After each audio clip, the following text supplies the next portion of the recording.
Hello friends, आज के video में हम secret number 8 wealth tool number 6 के बारे में बात करने वाले हैं। मुझे लगता है आपको बहुत सारा इंसाइट्स ये वीडियो से मिल रहा है, ऐसे मैं उम्मीद करता हूं। और आज का जो वीडियो है उसमें हम लोग एक इन्वेस्टमेंट रिलेटेड जो बात है जो बहुत ही इम्पॉर्टेंट है, जो हमको समझना चाहिए, वो मैं उसके बारे में बात करने वाला हूं। तो दोस्तों, रिस्क टॉलरेंस जो है ना, ये वेल्थ क्रिएशन में बहुत इंपॉर्टेंट है। रिस्क टॉलरेंस, इसमें दो प्रकार के रिस्क टॉलरेंस होते हैं। एक है सिचुएशनल रिस्क और दूसरा है पोर्टफोलियो रिस्क। ये दो रिस्क के बारे में हमको समझना चाहिए। एक है सिचुएशनल रिस्क, दूसरा है पोर्टफोलियो रिस्क। ये दोनों के बारे में आज इस वीडियो में हम लोग वेरी क्विकली बात कर लेते हैं। अब रिस्क टॉलरेंस का मतलब क्या है? रिस्क टॉलरेंस का मतलब है कि एक इन्वेस्टर जो है, या आपको कितना फ्लक्चुएशन आप हैंडल कर सकते हैं। सपोज आपकी पोर्टफोलियो, आपने कुछ इन्वेस्टमेंट अगर किया है, वो अगर 10% से नीचे हो गया तो आपको कितना डर लगेगा। वो अगर 20% से अगर गिर गया पोर्टफोलियो का वैल्यू, तो आपको कितना डर लगेगा। या वो 30% से अगर गिर गया तो आपको कितना डर लगेगा। रिस्क जो है उसके साथ रिटर्न भी सेम वे से क्रिएटेड है, मतलब जितना ज़्यादा रिस्क उतना ज़्यादा रिटर्न। बट मेन प्रॉब्लम क्या है कि रिस्क की एबिलिटी सबकी एक जैसी नहीं होती है। कुछ लोगों को बहुत डर लगता है और वो डर लगने से वो अस्वस्थ होते हैं, और अस्वस्थ होने से वो पूरा जो पैसा है वो निकाल देते हैं। इसके लिए बहुत इंपॉर्टेंट है कि जब हम इन्वेस्टमेंट करते हैं या वेल्थ के बारे में बात करते हैं, हमारी रिस्क टॉलरेंस का हमको पता होना चाहिए।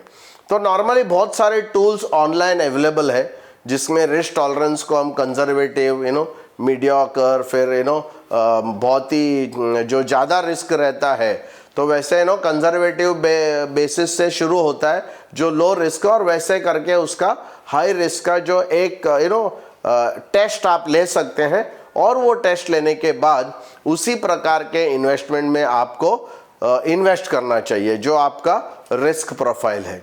अब क्या है कि जो ये रिस्क प्रोफाइल जो है, हम कहते हैं रिस्क टॉलरेंस रिस्क प्रोफाइल दो तरीका होता है। एक है सिचुएशनल रिस्क। सिचुएशनल रिस्क मतलब अगर मुझे संपत्ति बनानी है, अगर मुझे वेल्दी होना है, तो मुझे वेरी क्लियरली सिचुएशनल रिस्क को पहले कवर करना चाहिए। क्या होता है उसमें, जैसे डेथ होगा, अनफॉर्चुनेट डेथ अगर होगा तो आपका पूरा संपत्ति का प्लानिंग जो है वो पूरा तितर बितर हो सकता है अगर आपने ये इवेंचुअलिटी, ये सिचुएशन को अगर आपने प्रॉपर किया नहीं है तो डिसेबिलिटी हो सकता है, जॉब लॉस हो सकता है, बिजनेस लॉस हो सकता है, कोई मेडिकल सिचुएशन आ सकती है जिसमें आपकी पूरी संपत्ति साफ हो सकती है। तो इसलिए ये जो सिचुएशनल रिस्क है, इसको हमको कवर करना, इसके लिए इंश्योरेंस पॉलिसी लेना बहुत ज़रूरी है। बिकॉज वो अगर आप नहीं करेंगे तो जो भी सेविंग आपने किया है, जो भी वेल्थ आपने क्रिएट किया है, वो सब उद्ध्वस्त हो सकता है एक छोटा सा सिचुएशन में।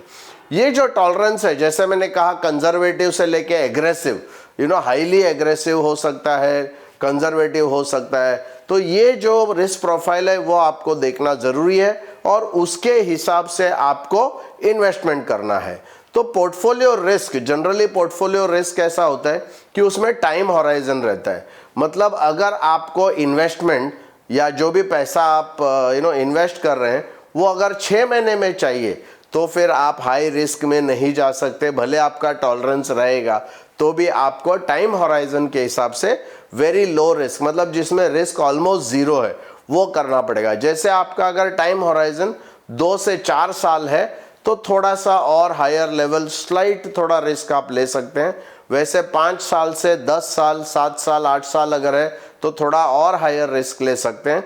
और 10 साल से ज़्यादा अगर आपका टाइम हॉराइजन रहेगा, मतलब जब आपको टाइम हॉराइजन का मतलब कि पैसा आपको कब लगेगा, वो अगर 10 साल के बाद है तो आप थोड़ा हायर रिस्क लेवल में जा सकते हैं।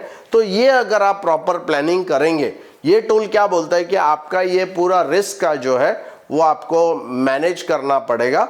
और सिचुएशनल रिस्क और रिस्क प्रोफाइल दोनों को साथ में अगर करके हम हमारा संपत्ति बढ़ाने का कोशिश अगर करेंगे तो बहुत अच्छा रहेगा।